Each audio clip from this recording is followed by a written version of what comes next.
मैं उस कमरे में पहले से ही छुपी हुई बैठी थी। मेरी सहेली को वह लोग बेहोश करके यहाँ बिस्तर पर लिटा गए थे, लेकिन अब मुझे इंतज़ार था तो उस शख्स का, क्योंकि अपनी सहेली को बचाने के लिए मुझे उस शख्स से छुटकारा पाना था। थोड़ी देर के बाद वह जैसे ही कमरे में आया, वह मेरी सहेली के साथ वह सब करने लगा जिसके लिए उसे यहाँ भेजा गया था। लेकिन इससे पहले कि वह मेरी दोस्त की ज़िंदगी खराब करता, उसकी इज़्ज़त खराब करता, मैंने तुरंत ही एक डंडे से उस पर हमला किया और इसी छीना-झपटी में उसके चेहरे पर लगा हुआ मास्क जैसे ही हटा, मेरे तो होश ही उड़ गए, क्योंकि वह शख्स और कोई नहीं बल्कि मेरा नाम प्रिया है। मैं 22 साल की खूबसूरत लड़की हूँ। अपनी मम्मी के साथ मैं अपनी मौसी की बेटी की शादी में शामिल होने के लिए जा रही हूँ। इस वक्त मैं बहुत खुश थी, क्योंकि मुझे तैयार होने का बहुत शौक है और इसीलिए मैंने अपनी मौसी की बेटी की शादी के लिए खूब सारी शॉपिंग की थी। और फिर उसके बाद मैं और मम्मी खुशी-खुशी शादी से 2-3 दिन पहले ही मौसी के घर पहुँच गए। वहाँ हम सब ने खूब सारा एंजॉय किया। मेरी मौसी उसी शहर में रहती हैं जिस शहर में हम लोग रहते हैं, इसीलिए पापा शादी वाले दिन ही शामिल होने के लिए आएंगे। मैं अपने पापा की इकलौती संतान हूँ। आज शादी वाला दिन था। मैं बहुत सुंदर सा लहंगा पहनकर तैयार हुई थी। शादी में बहुत सारे लोग आए हुए थे। मैं अपनी ढेर सारी फोटोज खींच रही थी। इसी बीच में जब मैं एक जगह पर खड़ी हुई थी, तभी मेरे पास एक बच्चा आया। उसने मुझसे कहा कि दीदी, आपको वहाँ पर एक आंटी बुला रही हैं। मैंने जब उस तरफ देखा, जिधर वह बच्चा इशारा कर रहा था, तो वहाँ मुझे कोई भी खड़ा हुआ नज़र नहीं आया, बल्कि वहाँ पर काफ़ी अंधेरा था। लेकिन फिर भी मैंने उस वक्त कुछ भी नहीं सोचा और तुरंत ही वहाँ चली गई।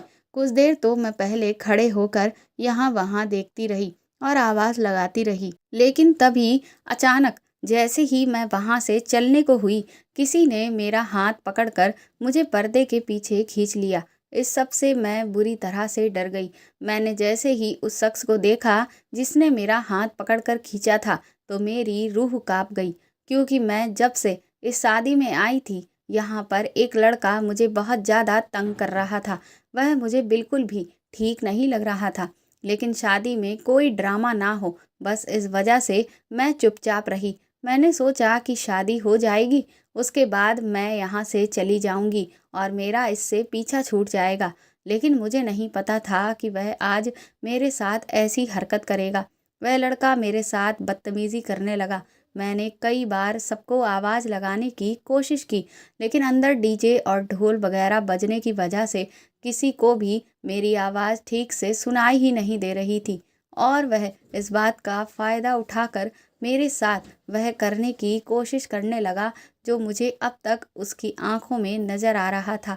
मैं भगवान से प्रार्थना करने लगी कि कुछ भी करके मुझे उससे बचा ले। मैं अपनी पूरी ताकत से उससे खुद को छुड़ाने की कोशिश कर रही थी, लेकिन मेरे लिए ये सब मुमकिन नहीं हो पा रहा था कि तभी जैसे ही मेरी ज़िंदगी खराब होने वाली थी, वहाँ पर एक शख्स आया और उसने मेरी उससे जान बचाई। उस लड़के से उस शख्स ने मेरी जान बचाई। उस लड़के ने उस शैतान की खूब पिटाई की और फिर वह लड़का अचानक ही वहाँ से भाग गया। मेरी इज्जत और जान बचाने वाले शख्स ने मुझे तुरंत ही अंदर ले जाकर ठीक से एक जगह पर बिठाया और उसने मुझसे कहा कि मैं अपने कपड़े ठीक कर लूँ, क्योंकि अगर यहाँ पर किसी ने भी मुझे इस तरह की हालत में देख लिया तो बिना बात का बतंगड़ बन जाएगा। मुझे उसकी बात ठीक लगी, क्योंकि एक लड़की के साथ भले ही किसी ने भी गलत किया हो, लेकिन नीची नज़र से देखा लड़की को ही जाता है और गलती हमेशा लड़की की ही निकाली जाती है। मेरी इज्जत बचाने वाले शख्स का मैंने जब नाम पूछा, तो उसने अपना नाम मुझे सुमित बताया। सुमित ने मुझे पानी पिलाया और मुझे थोड़ा सा कंफर्टेबल फील कराया। कुछ देर के बाद जब मैं थोड़ा ठीक हो गई, तो मैंने उसे दिल से शुक्रिया कहा, क्योंकि अगर आज वह नहीं होता तो मेरी ज़िंदगी न जाने कौन से बुरे मोड़ पर पहुंच जाती। इसके बाद हमारी बातचीत हुई। दरअसल सुमित एक वीडियोग्राफर था। वह शादी वगैरह के वीडियो बनाकर तैयार किया करता था। मुझे पहली ही मुलाकात में सुमित एक बहुत ही अच्छा इंसान लगा। इसका कारण शायद ये भी हो सकता था कि उसने मेरी इज्जत बचाई थी। इसके बाद मैं वापस अपने घर लौट आई थी। मैंने अपने साथ हुए हादसे के बारे में घर में किसी को भी नहीं बताया, क्योंकि मैं नहीं चाहती थी कि उस लड़के की गलती की सज़ा मुझे मिले। क्योंकि अगर घर में किसी को भी ये बात पता चल जाती तो शायद मेरे माँ बाप मेरा कॉलेज जाना भी बंद करवा देते। इधर मैंने सुमित का नंबर ले लिया था और मेरी और उसकी काफ़ी बातचीत होने लगी थी। कुछ महीनों तक हमारे बीच फ़ोन पर बातें होती रहीं और फिर वह बातचीत थोड़ी बहुत मुलाकातों में बदल गई। मुझे एहसास हो गया था कि मैं और सुमित एक दूसरे को बहुत पसंद करते हैं। मैंने सुमित से पूछा कि उसके घर में कौन कौन है, तो उसने बताया कि उसके घर में सिर्फ उसकी माँ है। उसके पिता का देहांत तो काफ़ी पहले ही हो चुका है। मैं एक अपर मिडिल क्लास फैमिली से आती थी और सुमित एक लोअर मिडिल क्लास फैमिली से आता था। मैं सुमित से शादी करना चाहती थी, इसीलिए मैंने उससे कहा कि तुम्हें खुद को एक अच्छे आर्थिक स्तर पर खड़ा करना होगा, क्योंकि ये बात मैं बहुत अच्छे से जानती थी कि जब मैं सुमित के बारे में पापा से बात करूंगी तो वह सबसे पहले यही सवाल पूछेंगे कि आखिर वह करता क्या है और कितना पढ़ा लिखा है। जबकि सुमित गरीबी के चलते सिर्फ 12वीं तक ही पढ़ पाया। इसके आगे की पढ़ाई के लिए उसके घर में पैसे ही नहीं थे और मैं नर्सिंग का कोर्स कर रही थी। हमारी कोई भी चीज़ कहीं से भी आपस में मैच नहीं करती थी। अगर मैं पापा की नज़र से ये बात करती, लेकिन मेरे नज़रिए से मेरे लिए सुमित बिल्कुल परफेक्ट पार्टनर था। मुझे इस बात से कोई मतलब नहीं था कि सुमित का स्टेटस क्या है या वह क्या काम करता है, क्या नहीं, क्योंकि उसके साथ मुझे हमेशा ही बहुत कंफर्टेबल फील हुआ और मैं एक जैसा इंसान अपने जीवन साथी के तौर पर चाहती थी, वह बिल्कुल वैसा ही था। लेकिन मेरे माँ बाप की उम्मीदों पर सुमित खरा उतरे, इसीलिए मैंने उससे कहा कि तुम्हें अपने इस काम के स्तर को या तो फिर बढ़ाना होगा या फिर कोई ऐसा काम ढूंढना होगा जिसमें तुम्हारी अच्छी कमाई हो। लेकिन सुमित की मजबूरी को भी मैं अच्छे से समझती थी। वह इतना पढ़ा लिखा नहीं था कि उसे कोई अच्छी नौकरी मिलती और बिजनेस करने के लिए उसके पास इतने पैसे नहीं थे। पर इस काम से उसे इतनी कमाई नहीं हो पा रही थी। मुश्किल से वह महीने का 20 से 25 हज़ार रुपये ही कमा पाता था। लेकिन वह सब भी उसके घर के किराए और घर के बाकी खर्चों में सारा खर्च हो जाता था, जिस वजह से कुछ खास बचत नहीं होती थी।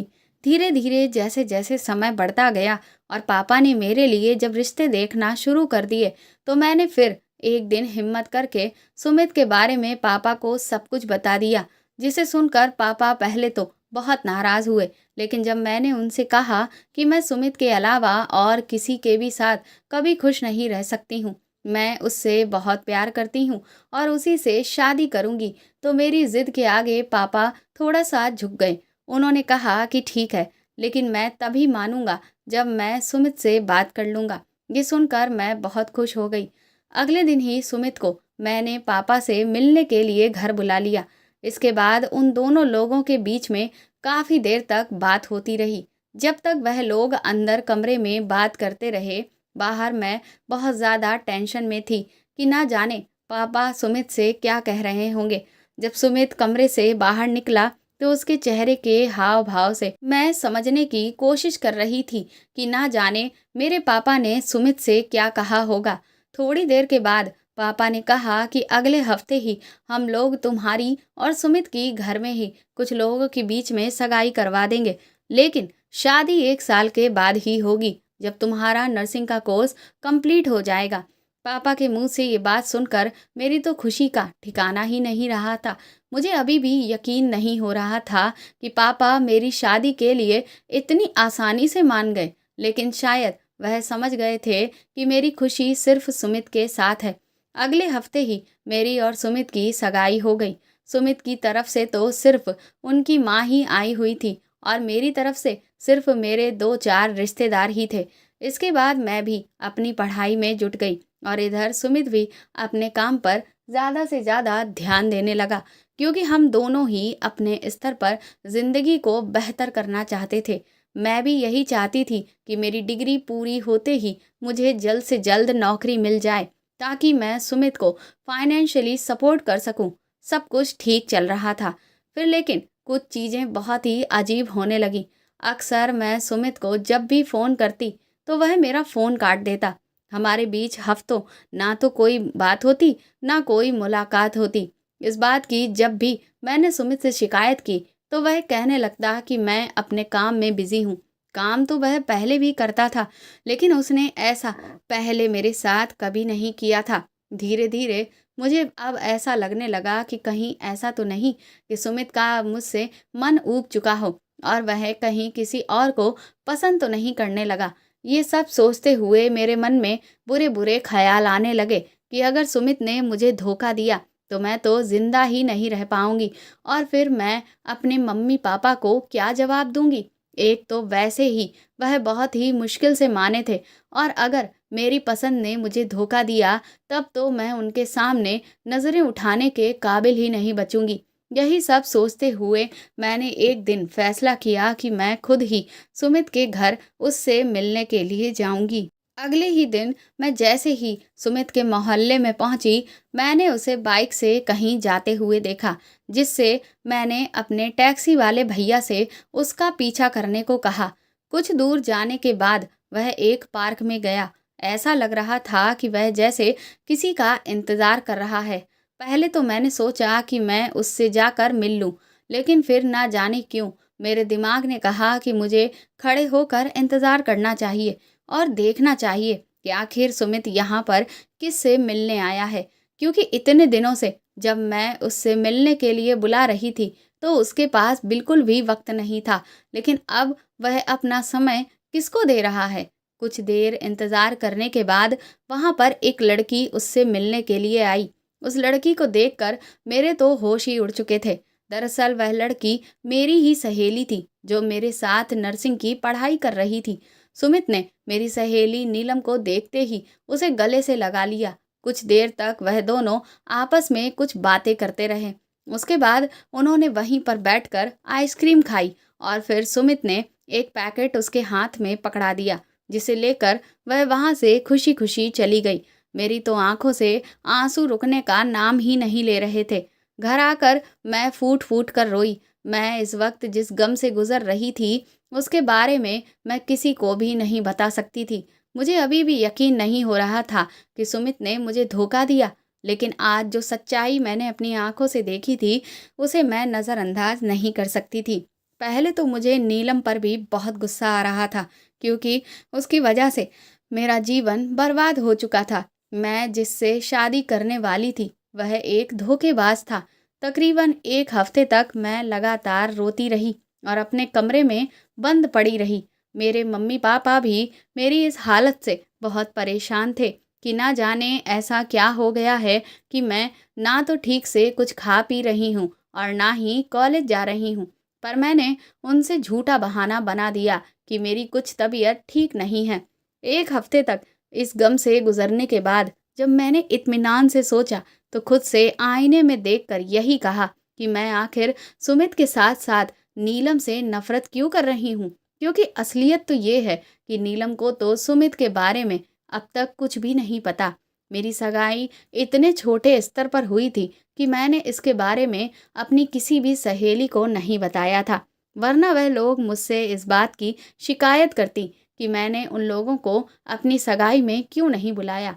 मैंने सोचा कि जब मेरी शादी होगी तो सीधा तभी अपने और सुमित के रिश्ते के बारे में मैं उन लोगों को बता दूंगी और फिर शादी में आने का इनविटेशन भी दूंगी। इसीलिए जिस तरह से मैं सुमित और नीलम के रिश्ते को लेकर अनजान थी, ठीक उसी तरह से बेचारी नीलम भी मेरे और सुमित के रिश्ते को लेकर बिल्कुल अनजान है। अगर सुमित मुझे धोखा दे रहा था तो वह नीलम को भी मेरे साथ साथ धोखा दे रहा था। हो सकता है जिस तरह से सुमित ने मेरे साथ इधर सगाई कर रखी हो, इस तरह से उधर नीलम के साथ भी उसने अब तक न जाने क्या क्या किया होगा। ये सब सोचकर मेरा खून जला जा रहा था, लेकिन मैंने अब सोच लिया था कि अब मैं सुमित और नीलम दोनों में से किसी से भी कोई मतलब नहीं रखूंगी और सिर्फ अपने करियर पर ध्यान दूंगी। और कुछ समय के बाद सही मौका देखकर मैं पापा से इस बारे में बात कर लूँगी कि अब मुझे सुमित से शादी नहीं करनी है। उस दिन के बाद से मैंने नीलम से भी दूरी बनाना शुरू कर दी, लेकिन नीलम बार-बार आकर मुझसे ये सवाल पूछती रहती थी कि मैं उसके साथ इस तरह का व्यवहार क्यों कर रही हूँ। पर मैंने उससे कुछ भी नहीं कहा और इधर अब सुमित का नंबर भी मैंने ब्लॉक कर दिया था, जिस वजह से वह मुझे अलग-अलग नंबरों से कॉल करके बार-बार पूछ रहा था कि मैं उसके साथ ऐसा क्यों कर रही हूँ। मैंने उससे कहा कि तुम्हारी असलियत अब मैं जान चुकी हूँ। मेरी इस बात पर वह बुरी तरह से गिड़गिड़ाने लगा, रोने लगा और कहने लगा कि मैं तुम्हें सब कुछ समझा दूंगा, लेकिन एक बार तुम मुझसे मिल तो लो। मैं तुम्हें सारी बातें साफ-साफ पहले ही बताना चाहता था। मैंने लेकिन सुमित से साफ मना कर दिया कि मैं अब उसकी कोई भी बात नहीं सुनना चाहती और इसीलिए मैं उससे सारे रिश्ते खत्म करती हूँ। इसके बाद मैंने किसी भी नए नंबर से कॉल उठाना पूरी तरह से बंद कर दिया था और खुद को बस घर से कॉलेज और कॉलेज से घर तक ही सीमित कर लिया था। कई बार मैंने जब कॉलेज के बाहर सुमित को मेरा इंतज़ार करते हुए देखा तो मैं चुपके से अपने चेहरे को दुपट्टे से ढककर निकल जाती थी, क्योंकि मैं उससे बिल्कुल भी अब मिलना नहीं चाहती थी और ना ही मुझे उसकी कोई सफाई सुननी थी, क्योंकि उसकी असलियत तो मैं खुद अपनी आंखों से देख चुकी थी और मैं नहीं चाहती थी कि अब वह एक बार फिर से मुझे अपनी बातों में फंसाकर मेरी ज़िंदगी को खराब करे।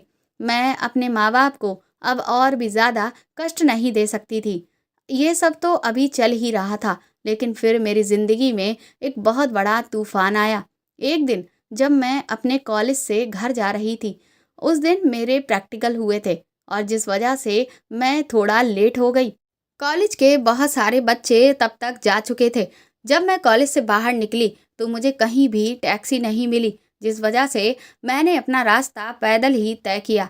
कुछ दूर पैदल चलने के बाद अचानक ही एक परफ्यूम बेचने वाला मेरे पास आया। वह मेरे सामने हाथ जोड़कर कहने लगा कि वह सुबह से अपने ये परफ्यूम बेचने की कोशिश कर रहा है, लेकिन किसी ने भी उसका अब तक एक भी परफ्यूम नहीं खरीदा और उसे बहुत तेज भूख लगी हुई है। उसके पास पैसे नहीं हैं।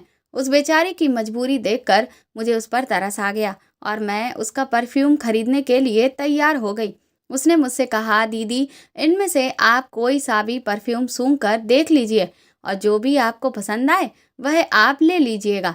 मैंने बिना कोई शक किए उसके हाथ से एक बोतल ली, लेकिन जैसे ही मैंने उस बोतल का इत्र हाथ पर स्प्रे करके सूंघा, अचानक ही मेरी आंखों के सामने अंधेरा सा छाने लगा और फिर आगे क्या हुआ मुझे कुछ भी पता नहीं चला। और जब मेरी आंख खुली तो मेरे होश उड़ चुके थे, क्योंकि उस वक्त मैं किसी कमरे में एक बेड पर लेटी हुई थी। मेरे दोनों हाथ और पैर बंधे हुए थे। मेरे चेहरे पर कोई काले रंग का नकाब पहनाया गया था, जिसमें से मुझे बाहर का हल्का हल्का दिखाई दे रहा था और मेरे मुंह पर टेप भी लगा हुआ था। मेरे सारे कपड़े नीचे ज़मीन पर पड़े हुए थे और मुझे बहुत ज़्यादा दर्द हो रहा था। अपनी ऐसी हालत देखकर मैं अच्छे से समझ चुकी थी कि मेरे साथ क्या हुआ है। मेरी ज़िंदगी तबाह हो चुकी थी। तभी थोड़ी देर के बाद उस कमरे में एक औरत आई और उसने मुझसे कहा कि अब मुझे जब भी वह यहाँ पर बुलाएगी तो मुझे चुपचाप यहाँ आना होगा और इस तरह का वीडियो बनवाना होगा, और अगर मैंने ऐसा नहीं किया तो फिर वह मेरा जो आज का वीडियो है उसे सभी जगह पर वायरल कर देगी। उसकी ये बात सुनकर मेरे तो होश ही उड़ चुके थे। मैं उसके सामने बहुत देर तक रोती गिड़गिड़ाती रही, हाथ जोड़ती रही, लेकिन उसने मेरी एक भी ना सुनी और फिर वह सब वहाँ से चले गए। मैंने अपनी हालत को ठीक किया। मुझसे ठीक से चला भी नहीं जा पा रहा था और रो रो कर मैं बेहाल हो रही थी। मुझे समझ नहीं आ रहा था कि अब मैं अपने घर कैसे जाऊं। अगर मेरे घर में किसी ने भी मेरी हालत को नोटिस कर लिया, किसी ने भी ये देख लिया कि मुझे चलने फिरने में तकलीफ हो रही है और किसी को शक हो गया तो फिर ना जाने आगे क्या होगा।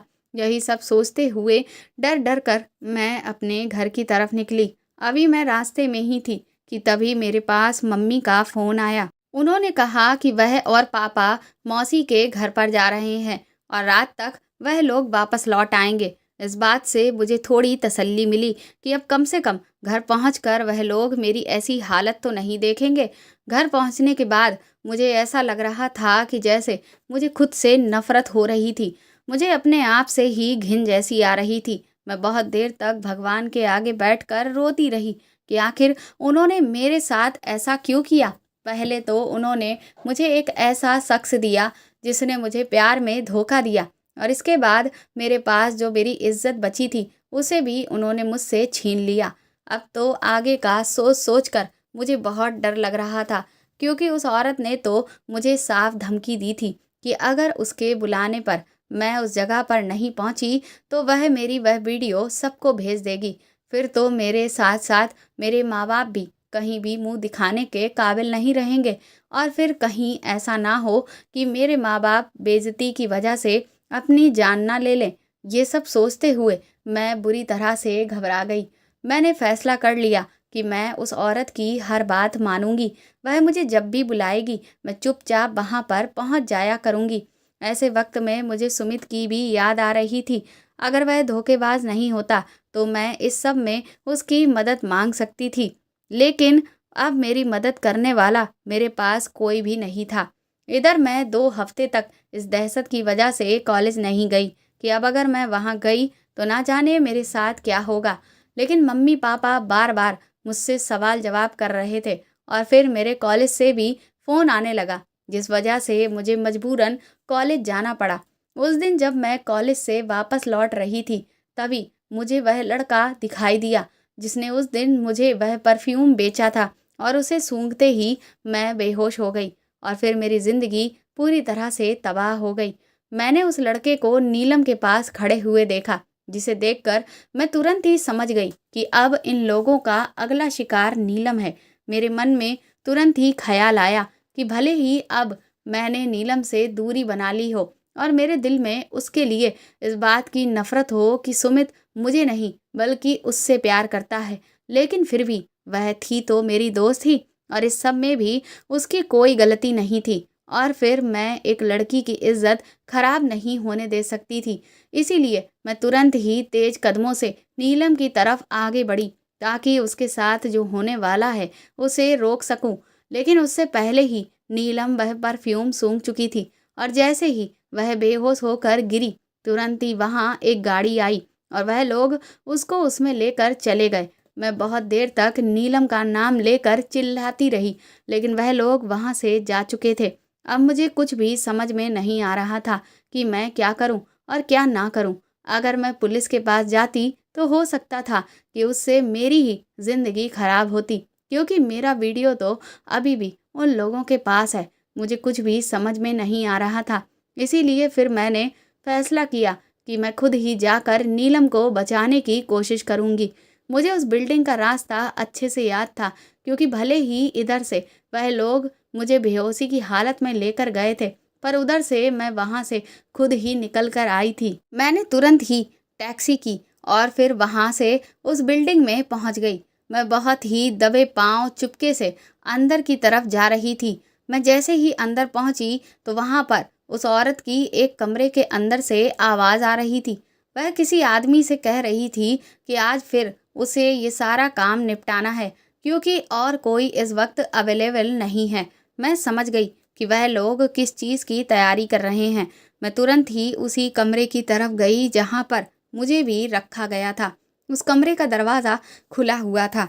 जब मैं अंदर पहुंची तो नीलम को पहले से ही बांध दिया गया था। मैं चुपके से जाकर वहां पड़े हुए सोफे के पीछे छुप गई और मैंने एक डंडा भी अपने हाथ में पकड़ लिया।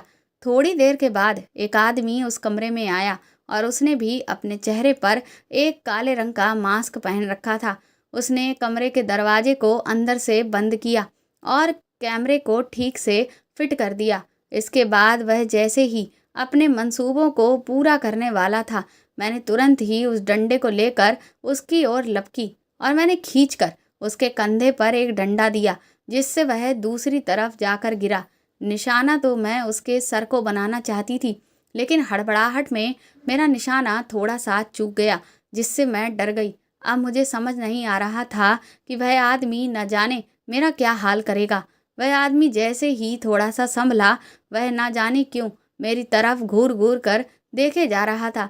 पर मैंने तुरंत ही नीलम के हाथों को खोलना शुरू किया और उसे उठाने की कोशिश करने लगी, लेकिन वह तो उस वक्त बेहोश थी और उसे बिल्कुल भी होश नहीं आ रहा था, जिस वजह से मुझे कुछ भी समझ में नहीं आ रहा था कि तभी वह शख्स खड़ा हुआ और फिर मेरी तरफ आगे बढ़ने लगा।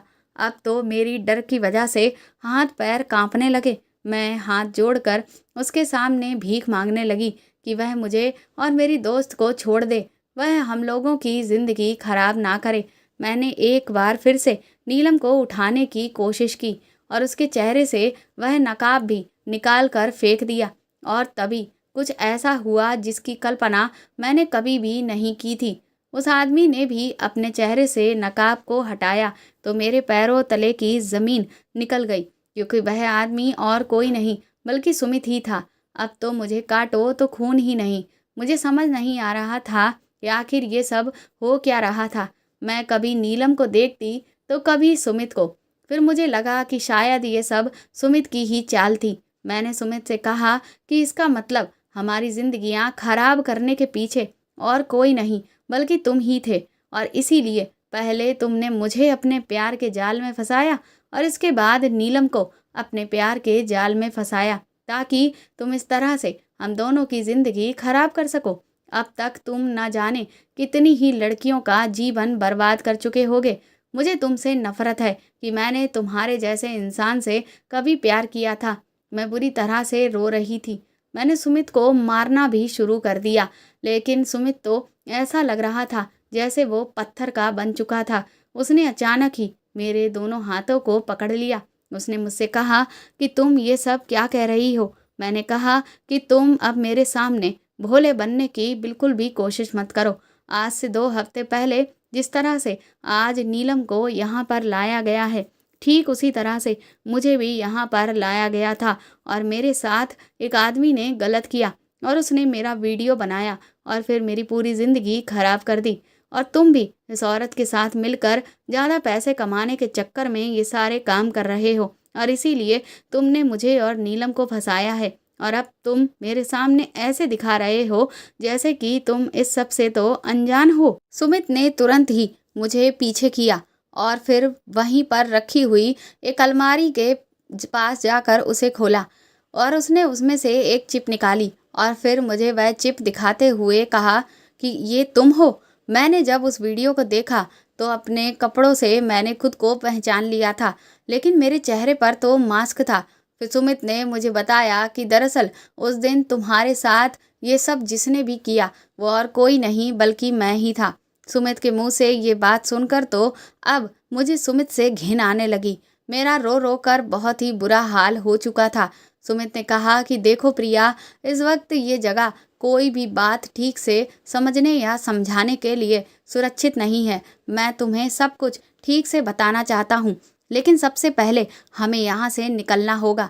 सुमित ने तुरंत ही वहाँ पर रखी हुई सारी वीडियोस की चिप को तोड़ दिया और फिर उन्हें वापस उसी अलमारी में रख दिया। ये सब देखकर मुझे तो कुछ भी समझ में नहीं आ रहा था कि आखिर मैं सुमित के किस रूप पर विश्वास करूं। सुमित ने मुझसे तुरंत ही कहा कि अब हमें यहाँ से जल्द नीलम को लेकर निकलना होगा, लेकिन तभी अचानक दरवाजे पर दस्तक हुई, जिससे हम दोनों के दिलों की धड़कनें बढ़ गईं। बाहर वही औरत थी और वह बार बार दरवाज़ा खोलने के लिए कह रही थी। हम दोनों बुरी तरह से हड़बड़ा गए थे कि अब आखिर आगे क्या करें। सुमित ने तुरंत ही मुझसे कहा कि तुम सोफे के पीछे छुप जाओ, बाकी आगे का काम मैं संभाल लूँगा। मैं सोफे के पीछे छुप गई और सुमित ने दरवाज़ा खोला तो वह औरत सुमित से पूछने लगी कि उसने अपना काम ठीक से किया है या नहीं। सुमित ने कहा कि उसने सारा काम ठीक से कर लिया है और पूरा वीडियो भी अच्छे से तैयार कर लिया है। तभी उस औरत ने कहा कि लाओ, मुझे वह वीडियो दिखाओ। ये सुनकर तो मेरे भी होश उड़ गए और सुमित के भी, क्योंकि वीडियो तो बना ही नहीं था। अब तो ये भांडा फूटने ही वाला था कि सुमित ने नीलम के साथ कुछ भी गलत नहीं किया है कि तभी अचानक शायद भगवान की हम पर कृपा हुई। उस औरत के मोबाइल पर किसी का फ़ोन आया और उसे अर्जेंटली कहीं पर बुलाया गया। जिससे वह औरत कहने लगी कि उसे इस वक्त जल्दी है, इसीलिए यहाँ पर सारी चीज़ें ठीक से रखकर और कमरे को बंद करके सुमित चला जाए और इस लड़की को भी होश में लाकर सारी चीज़ें अच्छे से समझाकर यहाँ से भेज दे। वह औरत सुमित को सारी जिम्मेदारी देकर चुपचाप वहाँ से निकल गई। इसके बाद हमने नीलम को पानी के छींटे मारकर होश में लाया और फिर सुमित हमें उस औरत के गुंडों से बचाकर सीधा अपने घर पर लेकर गया। लेकिन मुझे अभी भी सुमित पर बहुत गुस्सा आ रहा था, क्योंकि सुमित के जैसा दरिंदा इंसान मैंने आज तक नहीं देखा था। मैंने उससे कहा कि तुमने हम दोनों की जिंदगी क्यों खराब की। सुमित ने मुझसे कहा कि तुम एक बार मेरी पूरी बात तो सुन लो, उसके बाद तुम्हें जो फैसला करना है वह तुम कर लेना और मुझे जो कहना है वह कह सुन लेना। तब तक नीलम को भी ठीक से होश आ चुका था और उसे कुछ भी समझ में नहीं आ रहा था कि आखिर यहाँ पर ये सब हो क्या रहा है। वह समझ नहीं पा रही थी कि मैं यहाँ पर कर क्या रही हूँ और मैं सुमित को कैसे जानती हूँ। इसके बाद सुमित ने मुझसे कहा कि जब तुम्हारे पापा ने मुझे अपने घर मिलने के लिए बुलाया था तो उन्होंने मेरे सामने शर्त रखी कि मुझे 1 साल के अंदर अंदर अपने पैसों से खुद का घर बनाकर खड़ा करना है और अगर मैं ऐसा नहीं कर पाया तो फिर वह मेरी तुमसे शादी कभी भी नहीं करेंगे। और उन्होंने मुझसे वादा लिया कि मैं इस शर्त के बारे में तुम्हें कभी भी नहीं बताऊंगा। तुम्हारे प्यार की खातिर मैंने उनकी इस शर्त को स्वीकार कर लिया और इसीलिए मैं दिन रात अपने काम को करने में जुट गया। लेकिन इधर तभी मुझे पता चला कि मेरी माँ को कैंसर हो गया है। कैंसर का इलाज भी बहुत महंगा था। मुझे तो ऐसा लग रहा था कि जैसे सारी मुसीबतें एक साथ मेरे ही सर पर पड़ गईं। मुझे कुछ भी समझ नहीं आ रहा था और फिर तभी मेरे एक पहचान वाले ने मुझे इस औरत से मिलाया और इस औरत ने मुझे यह ऑफ़र दिया। उसने मुझे सिर्फ शुरुआत में इतना कहा कि मुझे 6 महीने तक उसके साथ एक कॉन्ट्रैक्ट करना है और हर रोज़ सिर्फ एक वीडियो बनाकर तैयार करना है, जिसके बदले में वह मुझे 50 लाख रुपए देगी और इसके अलावा अगर मैंने काम अच्छे से किया तो वह मुझे और भी ज़्यादा पैसे देगी। इतने सारे पैसों की बात सुनकर मैंने उसके कॉन्ट्रैक्ट के बारे में कुछ भी नहीं पढ़ा और उस पर खुशी खुशी साइन कर दिया, क्योंकि मुझे लगा कि इतने पैसों से तो मैं अपनी माँ का भी अच्छा सा इलाज करा सकूँगा और तुम्हारे लिए भी जल्द से जल्द घर बनवा लूँगा। लेकिन जब मैं उसके बताए हुए पते पर उसका काम करने पहुँचा तो मेरे होश उड़ चुके थे। मैंने कभी सपने में भी नहीं सोचा था कि वह औरत मुझसे इस तरह का गलत काम करवाने की कोशिश करेगी। लेकिन अब मैं कॉन्ट्रैक्ट से बंध चुका था और अगर मैं इनकार करता तो मैं बहुत बड़ी मुसीबत में फंस जाता। वह औरत बहुत खतरनाक थी। मुझे समझ ही नहीं आ रहा था कि मैं क्या करूं, क्योंकि अगर मैं उस औरत के खिलाफ जाता तो वह तो मेरी जान ही ले लेती और फिर मेरी पीठ के पीछे मेरी माँ का क्या होता और फिर तुम भी तो मुझसे आस लगाए हुए बैठी थी। इसीलिए मजबूरन अपने दिल पर पत्थर रखकर मैं ये सब करने के लिए मजबूर हो गया। लेकिन मुझे नहीं पता था कि इस औरत ने तुम्हें भी अपने जाल में फंसाया हुआ है।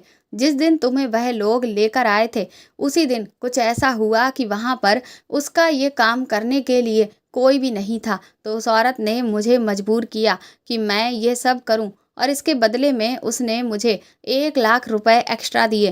पहले तो मैं तैयार नहीं हुआ, लेकिन फिर उसने मुझे कॉन्ट्रैक्ट की धमकी दी, जिसके कारण मैं मजबूर हो गया और मैंने तुम्हारे साथ वह सब किया, जिसकी वजह से मैं अब तक इस आत्मग्लानि में था, क्योंकि मुझे तो यही लग रहा था कि मैंने तुम्हें पीठ पीछे धोखा दिया है और तुम्हारे अलावा किसी और के साथ।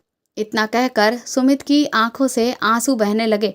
सुमित तुरंत ही मेरे पैरों में गिर गया। उसने कहा कि प्रिया, मैं अभी तक हर रोज एक के बाद एक पाप करता जा रहा था, लेकिन आज तुमने मुझे जिस पाप से बचाया है उसके लिए मैं तुम्हारा जिंदगी भर शुक्रगुजार रहूँगा, क्योंकि अगर आज मैं वह सब करता तो मरने के सिवाय मेरे पास और कोई चारा नहीं बचता, क्योंकि नीलम मेरी बहन है।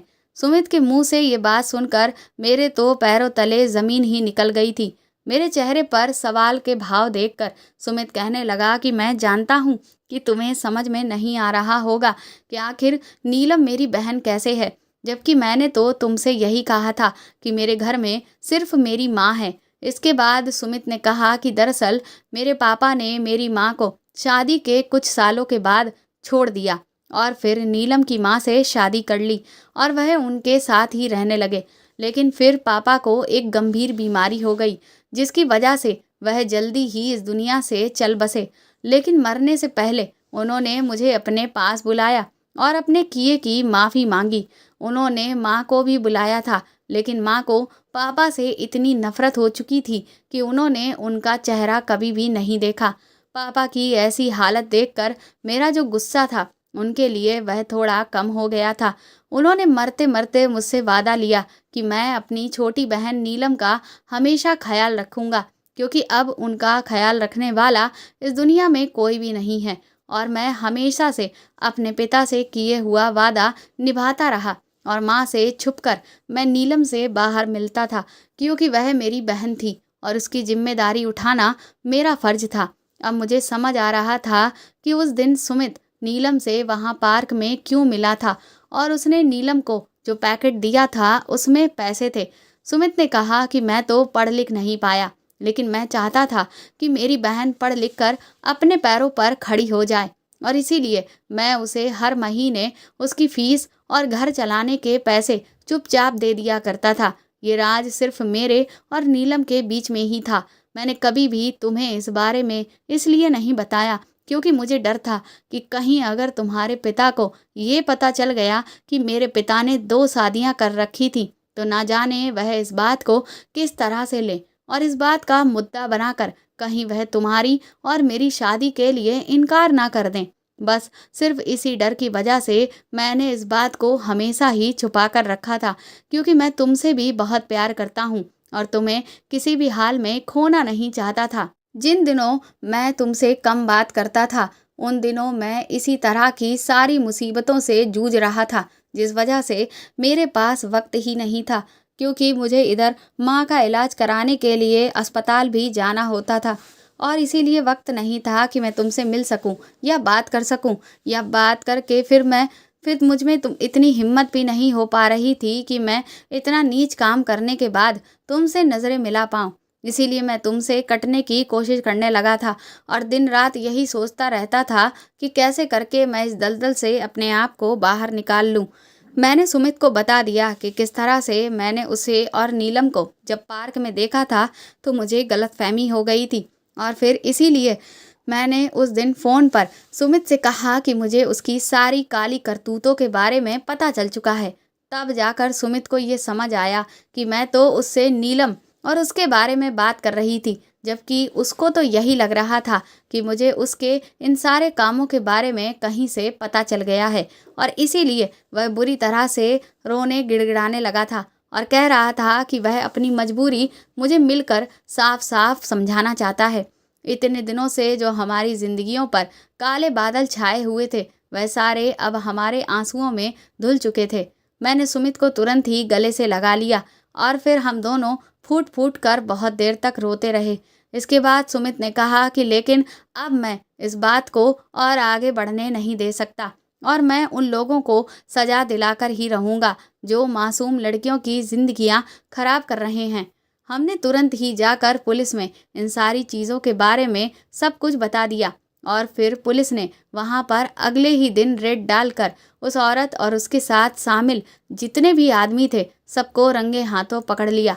उस दिन भी वह किसी लड़की को अपना शिकार बनाने के लिए लाए थे और उस लड़की की ज़िंदगी को पुलिस ने ऐन मौके पर पहुंचकर बचा लिया। सुमित ने पहले ही बहुत सारी वीडियो की चिप को तोड़कर फेंक दिया था, लेकिन इसके अलावा और भी बहुत सी चिपें थीं जो नीचे के कमरों में रखी गई थीं। उन सबको भी पुलिस ने जब्त करके अपने कब्जे में ले लिया और इसके बाद उन सभी गुनहगारों को सजा हो गई। बाद में हम लोगों को पता चला कि इस गैंग के लोगों पर पहले से ही 3 लाख रुपयों का इनाम था और इन्हें पुलिस काफ़ी समय से ढूंढ रही थी। सुमित ने क्योंकि उन सबको पकड़वाया था और उनके खिलाफ गवाही दी थी, इसीलिए वह इनाम सुमित को ही मिला। इधर तब तक मेरी डिग्री कंप्लीट हो चुकी थी। मेरे नंबर काफ़ी अच्छे थे, जिस वजह से जैसे ही गवर्नमेंट की तरफ से वैकेंसी निकली, मेरा उसमें पहली बार में ही सिलेक्शन हो गया और मैं एक सरकारी अस्पताल में लग गई और नीलम की भी मेरी ही तरह जॉब लग गई। इधर मैंने अपनी सैलरी पर लोन ले लिया और पापा की शर्त को पूरा करने के लिए सुमित से कहा कि वह मेरे नाम पर ज़मीन खरीद ले और पापा को यही बताए कि ये ज़मीन उसने ली है अपने पैसों की कमाई से।